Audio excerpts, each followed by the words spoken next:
So everyone, you're here. Let's go. Everyone's got to turn your cameras on. Cameras on. Let's see.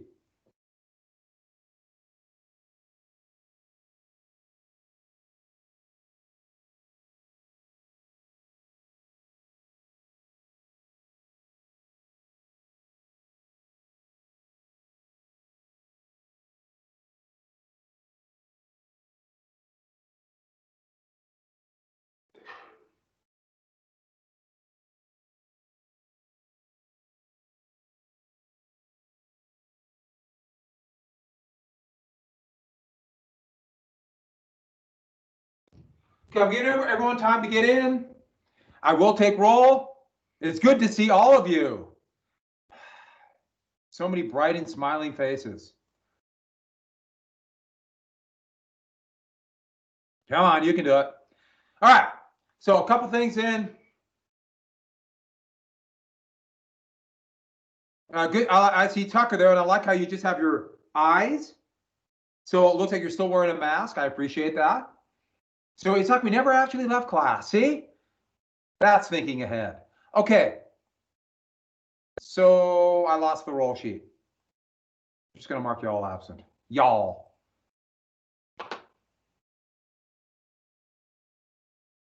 There's like different schedules. I don't know what's going on today. We're just having regular class. And one thing, I just found out that there's been a problem. They did an update on Teams and a big security update.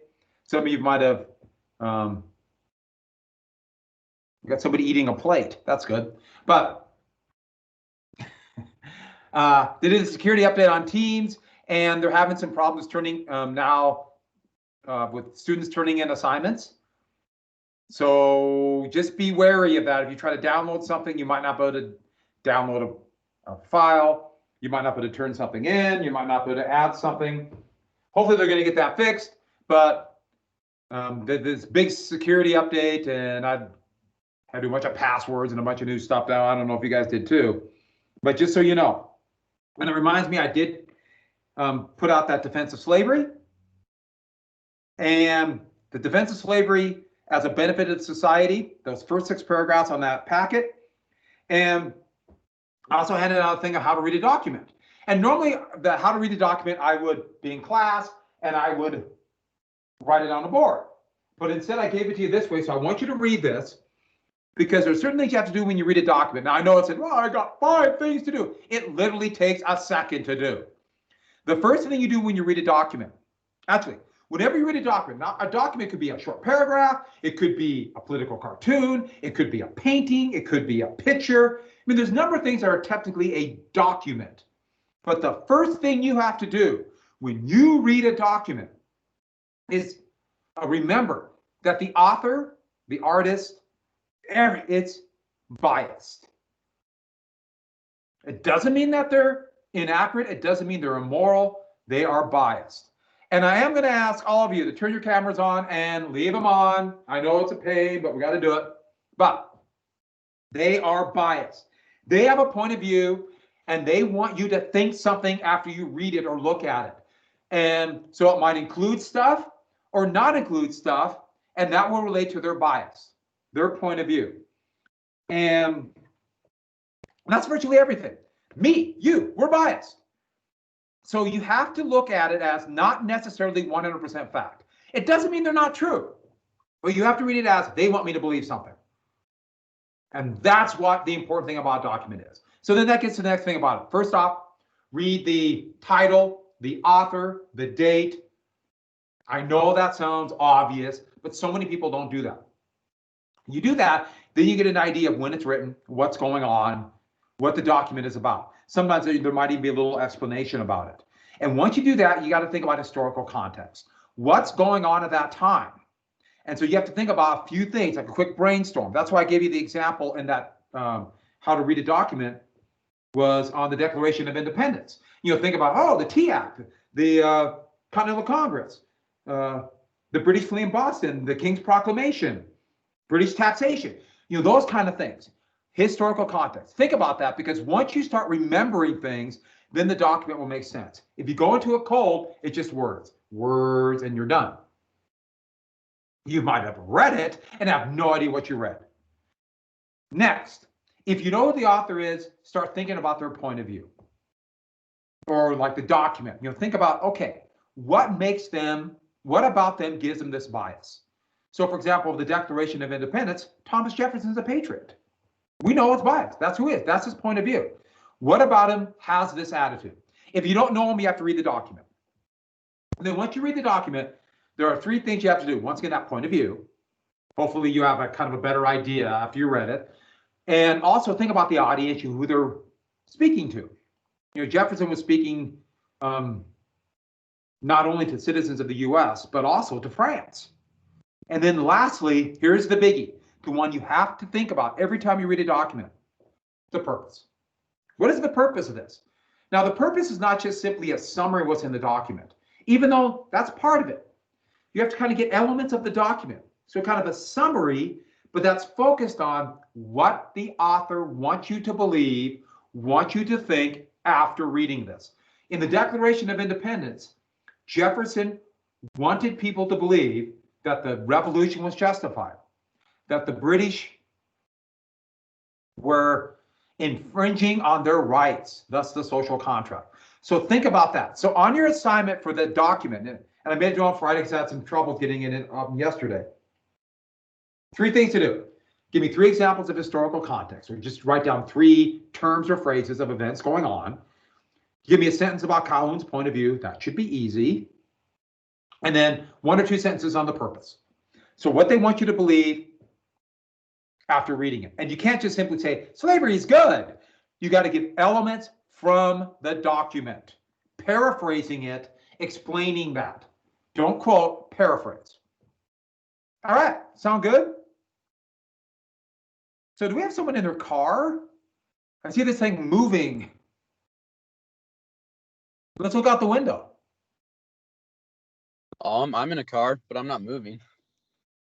So you're just hanging out in the car? Yeah. Okay. Yeah. Don't judge. All right, so let's go ahead and get started. All right.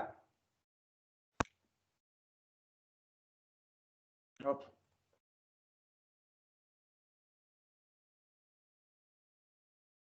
So we finished right. I think we got to the Battle of Buena Vista, didn't we?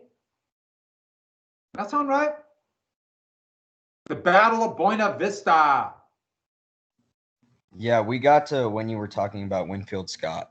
Oh yeah, Winfield Scott. Old fuss and feathers. And you remember what Taylor's nickname was? Old, rough and ready. Old. Got it. Old, rough and ready. Yeah. And Polk was really worried he might win, or that would propel him to the presidency. And then he ended up winning at Buena Vista. Don't forget the events that led up to it. So Polk said he wanted 4 things. Don't forget that Oregon Treaty. He said Slidell to buy California. Didn't work. And then they set up the California Revolution, Bear Flag Republic, and then sent Zachary Taylor down to provoke an attack, and then lied about it, called the Thornton Affair. And so we got Taylor Whig, Santa Anna, came up to attack him, Buena Vista, Winfield Scott. So Winfield Scott is organizing the best trained troops under Taylor's army and fresh troops coming in. And a lot of officers, West Point graduates, a lot of young West Point graduates were here. Almost all of them would be in the Civil War. This is like their training ground, the Mexican War. And, all right, give me 1 sec. Sorry, gotta do something. Price you pay.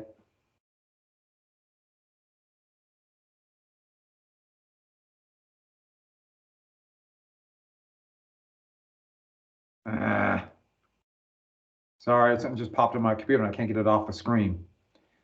I got too many things going on.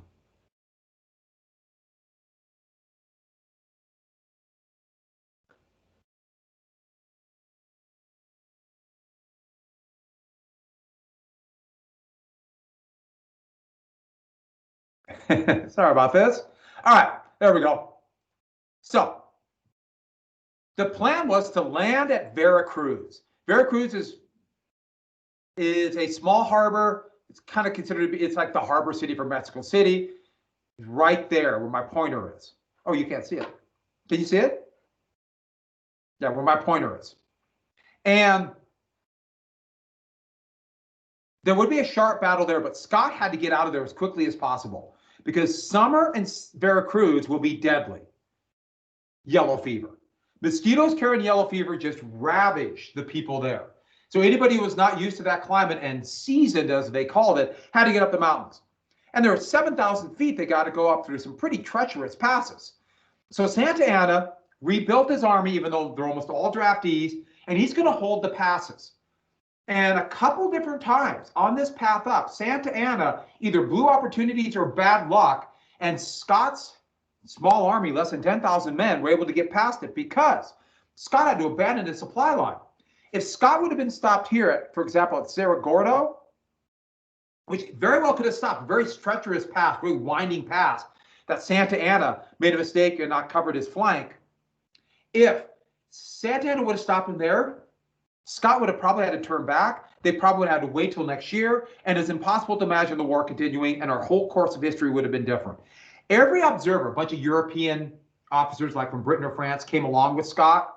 Hey, they want to see fighting. There hasn't been any fighting since Napoleon. So it's like a way for them to train. Everybody thought there's no way Scott can succeed. Succeed. Go up 7,000 feet, fight a major battle, and then hold a massive city in a hostile territory? No way. But by winning a couple battles here, and bad luck for Santa Anna, and then the last big battle just outside of Mexico City on a old Spanish fort built on an old Aztec mission at a place called Chipotle. In August 1847, the U.S. had to get this fort and a 2-day bloody battle. Before we get to that, I just want you to ponder this. Yes, I agree. Chipotle would be a great name for a child. I already given you Frelinghuysen. So you have little Frelinghuysen and little Chipotle. They could be twins. Doesn't matter if they're any gender issues, just Chipotle. It's perfect. Well, at this battle, you're going to have generals like Civil War generals. Some are really well known if you know anything about if you know about the Civil War. Like John Sedgwick or John Reynolds, George Meade, one of the biggest heroes of the Union. Generals like Braxton Bragg or Leonidas Polk, or even Thomas Jackson, who become known as Stonewall Jackson for the Confederacy. There's even a guy there, a young first lieutenant by the name of Ulysses S. Grant. He was there. Another general in the Civil War, he was a captain and would be personally commended by Scott for crawling on his hands and knees on the morning of the 13th in the hot desert sun, high desert, to find a place to outflank the Mexicans. His name was Robert E. Lee. Robert E. Lee was there. Lee was from this very patrician, wealthy, slave-owning family. And he would become the best-known general of the Confederacy and probably best-known traitor. And so you have generals on both sides were here of the Civil War. But Chipotle fell, and with that, Mexico City fell. So in September 1847, I about said 1947, 100 years later, Scott entered Mexico City. Santa Anna had fled. Now, this might seem like a great triumph, but in many ways it's a trap. And Scott knew it. Scott might have taken the city, but you have over 1 million hostile people in that area, low on supplies, no supply line at all is open. They cut it off when they marched up the mountains. So they're going to be short of food, but especially ammunition. Santa Anna's fleeing north in this vast city, and Scott doesn't have enough men to try to hold everything. It's a trap. All these men who were soldiers at that time studied Napoleon all the time. That's why everything to this day copies the French military. Every military to this day copies the French. The U.S. has all these French uniforms. Have you ever wonder why they wear berets in the special forces? Copy the French. Napoleon got trapped in Moscow. Took Moscow, got trapped, and that would be the beginning of the end for Napoleon. So Scott is in a trap, but Polk doesn't see it that way. When Polk heard about Chipotle, he sent a new emissary. I don't know why I put an arrow with nothing there, but the nothing there should be Polk wanted the whole thing. If we took Mexico City, let's take it all. Polk said, let's take all of Mexico, the whole place, annex it to the United States, make it all one big country. Heck, that could be 20 states, slave states. And by the way, Scott, when he got to Scott there in the winter of 47 into 48, they were like, you've got to be kidding. We can't do that. That would be insane. But fortunately for the United States, Santa Ana, fleeing north, was captured by American dragoons. And remember how the dragoons were these mounted infantry? When they're going north, and all Santa Ana had to do was get up to Guadalupe or cities north, and he probably would have been fine. The U.S. couldn't have captured him, and he could have waited Scott out till Scott had to leave. But he foolishly, and a lot of vanity, he brought almost all his stuff. He had a wagon train of over 150 wagons of just personal stuff. Like he had rugs, he had fine wines, and he had wagon after wagon of artificial legs. He had over 1,000 artificial legs. Most of them were just wooden stumps. He lost his leg at the Battle of San Jacinto or Veracruz, depending on what story you like. I'll tell you the San Jacinto story when I have students in front of me in class. I kind of be a callback. But, give me a sec.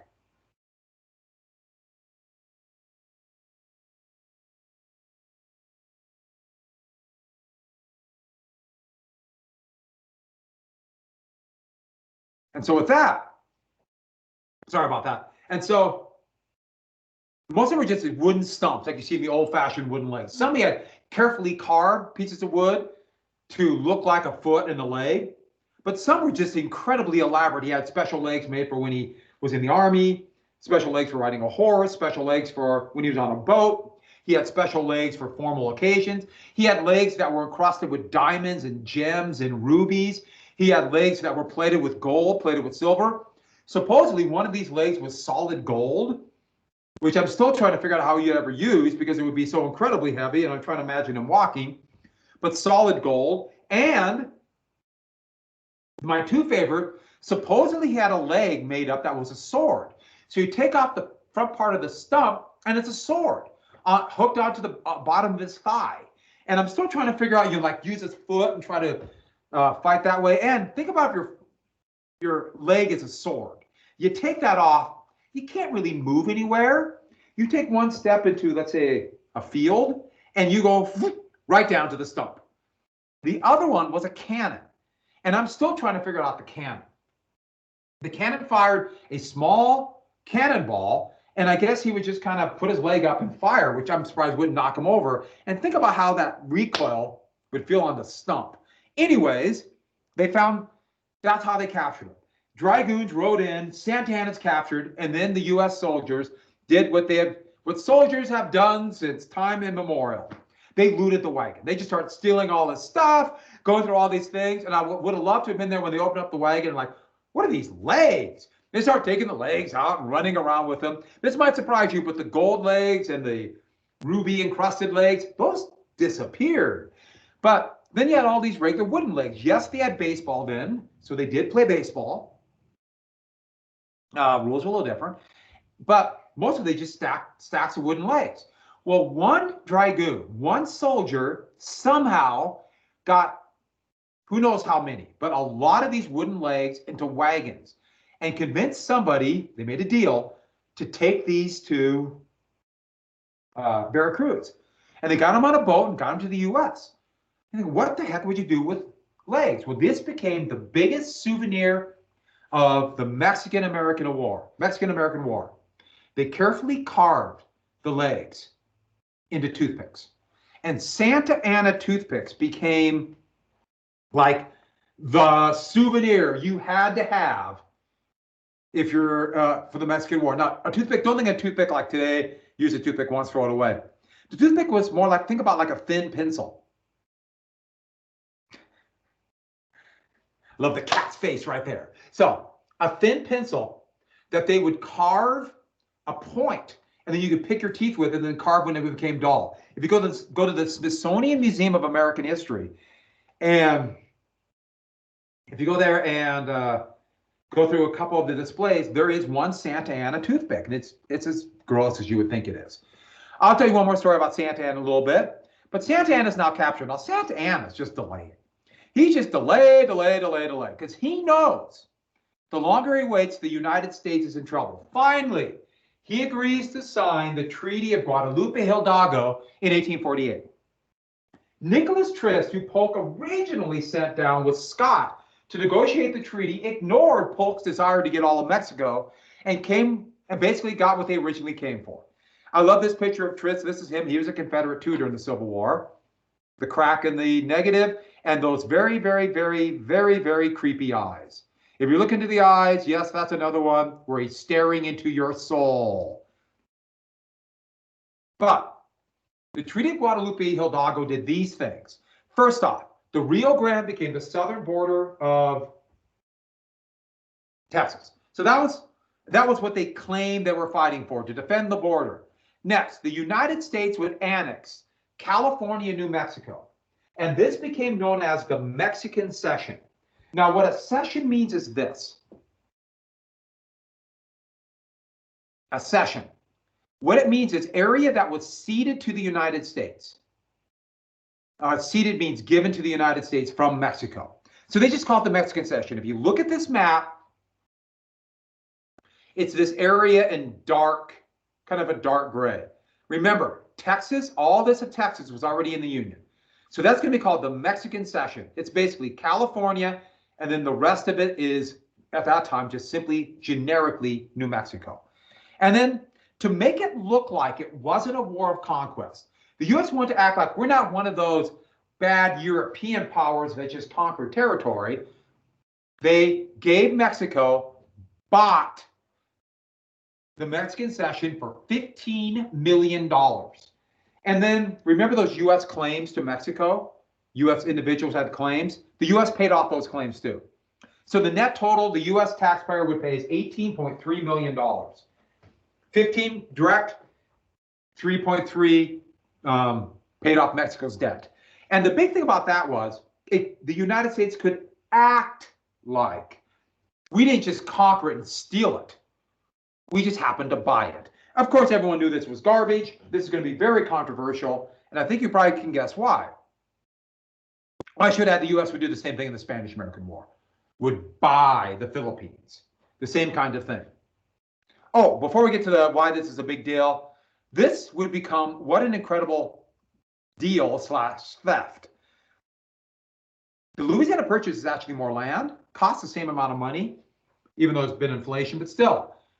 But think about the immense wealth the United States is going to get from there. I mean, just think about California, how much wealth will come out of that state alone.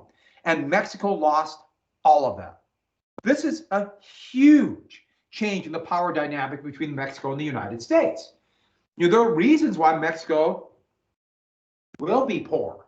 Part of it is we took a big hunk of their wealthiest territories. But anyways, the other thing is this. Remember slavery?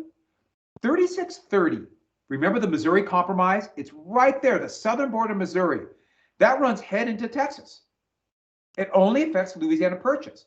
So when Texas came in, they already had slave codes. That's a slave state or states. Oregon wasn't part of Louisiana Purchase. Doesn't apply there. And the 3630 doesn't apply to the Mexican Cession. Remember what I told you.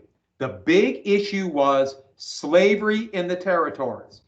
Even before the war ended, in 1846, when it was unclear if the U.S. would win, that's already being debated on the floor of the United States Congress. The gag rule had been removed, and what you have to write down now, there's going to be a bunch of text there. Write down the Wilmot Proviso. Don't write all that text down. Do not write that down. Just write down the Wilmot Proviso. And this is basically an amendment to a bill, the appropriations bill to pay for the war. And it's by a free soil, remember, no slavery in the territories, free soil, relatively unknown Democrat from Pennsylvania, David Wilmot. So after you read it, just read that. And what does it say?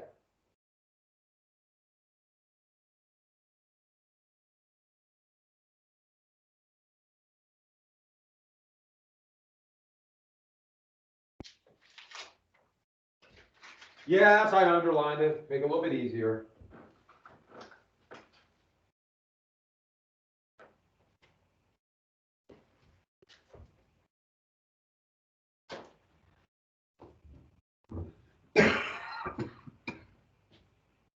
So it's unclear what land the United States would even get, even what it meant, but it goes through all that territory, and then basically this: neither slavery nor involuntary servitude shall ever exist in any part of said territory,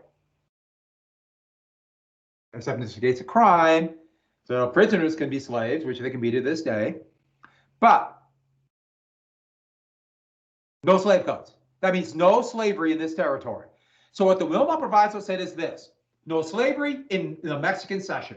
No slavery in the Mexican Cession. And this was 1846. This was added to a bill in the House, and then they had to vote on it. Wilmot Proviso, no slavery in the Mexican Cession. And Southerners, as you can imagine, were furious, but they were desperate to keep support for the war. And so this at first didn't appear to be as big a deal as you would think. Because remember how they just reacted when the threat of Britain making Texas a protectorate? But Wilmot Proviso. So it voted. And the assumption was the Democrat or Southern members of Congress thought they'll get enough Northern allies to pass this. But remember, the House of Representatives, it's based on population. And more people are going to the north. That means there's more and more Northerners, a majority Northern House caucus, more Northerners than Southerners. And so when the Wilmot Proviso got to the House, it passed. It shocked everybody. The thing passed. But remember, the Senate has to pass it too, and that is where radical legislation goes to die. It went to the Senate, and it failed. So all Southern members of Congress voted against it, got a couple Northern states to vote against it, and it went against. But it bitterly divided the parties. Northern Democrats and many Northern Whigs voted, most Northern Democrats and most Northern Whigs voted for Wilmot. All Southern Democrats and most Southern Whigs voted against it. The parties are bitterly divided over this. So then, the next bill to pay for the war, Wilmot added this again. Pass House, fail in the Senate. Eventually, 42 times, they would vote on some version of Wilmot. Pretty soon, Wilmot became just the name of this nondescript member of Congress became the flashpoint of Civil War. All you had to say was Wilmot, and you could have a fist fight. Soon there are fights in the cloakroom of the House and the Senate. People are starting to bring guns and knives to the floor of the House and the Senate. This looks like Civil War overnight. So when the Treaty of Guadalupe Hidalgo was signed, all everyone could talk about was Wilmot. And it's 1848. Polk has said he's not running again. Polk is not going to run again. So the election of 1848, it's all about this issue. Now, the Whigs, knowing how divisive this is, their party split down the middle, they pick the war hero, old rough and ready, Zachary Taylor. And so there's Zachary Taylor right there. They pick Zachary Taylor. And he's a Southerner. He's a Southern plantation owner from Louisiana. And so they need a Northerner. And that's why they pick as vice president Millard Fillmore. Now, this is what we call foreshadowing. I rarely mention vice presidents. That might be a bad thing for Zachary Taylor. Something bad might happen. I don't know, just throwing things out there. But Millard Fillmore's a Northerner. And their issue on everything was that Taylor's a war hero. That's it, war hero. They avoided all major issues and war hero, war hero, war hero, war hero. And so you have basically Zachary Taylor, when the Whigs would be asked, well, what are we going to do? Or what's going to happen about Wilmot and the Mexican Cession? Their response, the Battle of Buena Vista, old rough and ready. Or what about slavery in the territories? Battle of Monterey, old rough and ready. They just simply avoided all the issues, avoided everything, and acted like it didn't exist. But there's kind of a whispering campaign underneath. To Southern Whigs, they would say, he's one of us. He's a plantation owner. You can trust him. And then to Northerners, they said, It's the party of Henry Clay. It's the party of Clay. You can try. We'll vote for him. And so that was their campaign. But the Democrats are just as bitterly divided. Remember, Wilmot was a free soil Democrat. And so they nominated they did the war hero from War of 1812 and fights along the frontier named Lewis Cass of Michigan, who thought he'd get the nomination in 44. And their decision was popular sovereignty. This became their great campaign idea. We'll let the voters of the territories decide whether or not they'll have slave codes. So we'll let the people of California and the people of New Mexico decide. That seems so democratic. And that would go into the new ethos of the time of Jacksonian democracy. And the Democrats would say, we'll let majority rule of the voters. Remember, most people couldn't vote. But majority rule. And on the surface, that sounds like a solution, a compromise. And before we get to that, you got to love the picture of Cass here. They drew this. They drew his face to look like that. They wanted his face to look like that. I can't get my lips to even do that. And doesn't he vaguely look like a toad? Can't you just envision like that tongue coming out and grabbing a fly at any second? But this was a political gimmick, a total scam. Popular sovereignty will not work. The system will be rigged. And why? Okay, you got to vote. You're going to let the people of the territories vote. They pick their territorial constitution, and then that will become the basis of the state constitution. But vote when? When do they vote? When do they vote? For example, if they let if they let California vote right away in 1848 or 1849, Mexico had no slavery. There's no slave codes. If there's no slave codes, there's no slaveholders. So almost certainly they would vote to not have slavery. But what if they wait down the road, making it very clear we're going to let slaveholders in? You let slaveholders in, you got to kind of have slave codes, and then you vote, you have slavery. And that's the thing. If it's still a territory, they can vote in slave codes. It's a scam. It matters when you have the election. And in fact, when they actually did popular sovereignty in 1854, in Kansas, free soilers and pro-slavery people rushed in to try to influence the vote. A non-secure election, obviously. It's a total scam. Popular sovereignty will not work. It sounds democratic on the surface, but it only works for people who don't really think about it. Let's put it this way. It's a smart sounding solution to dumb people. It's not a good idea. And so with that, Northern Democrats were furious and they formed their own political party, the Free Soil Party. And remember Martin Van Buren? He's back. And Van Buren, who in 1844 Democrats thought was a Trojan horse against slavery, as it turned out, he was a free soiler. No slavery in the territories. Or I should add, they were quite vocally the political party that was pro-Wilmot. And the old Liberty Party joined in. They're not an abolitionist party. They just want no slavery in the territories. Some ways, but it's almost all Democrats. So New Yorker Martin Van Buren, I love this picture because it shows Van Buren and his running mate. You don't need to know him, Charles F. Adams, but he's John Quincy Adams' son. And look at that picture of him. That is an amazing picture. Remember I showed you John Quincy Adams and he looked like a salamander? It seems to be a family trait. It runs in the family. But this, remember, third parties will take away votes from one of the other two parties. And it did. It split the Democrats in the North. It fatally split the Democrats in the North.